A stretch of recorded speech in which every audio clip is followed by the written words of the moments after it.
Good afternoon.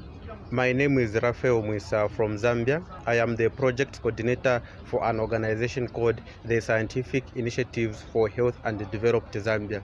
I am very excited to apply for this inaugural bilingual fellowship on the decolonization of research and development of vaccines in Africa.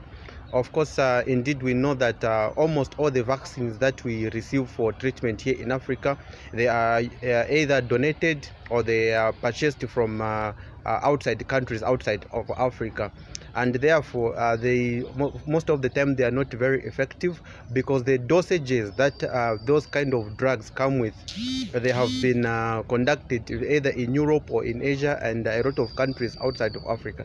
Therefore, when we talk about decolonization of vaccines and development in Africa, we are just saying that Africa should be able to come up with resources where it should be able to manufacture its own medicines, starting from purchasing and even manufacturing, because we are different. Africans and the people from Europe and from Asia, we are different in the way that we are made up.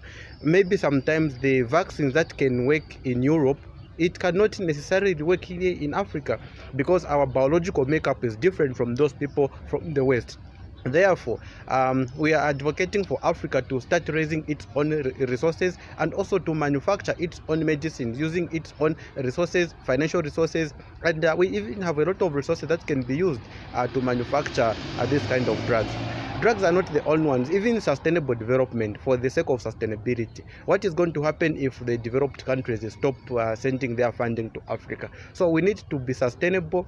We need to ensure that everything that we are doing it in a very sustainable way. We should be able to rely upon ourselves. We should be able to manufacture, to supply, and to deliver our own medicines. I submit.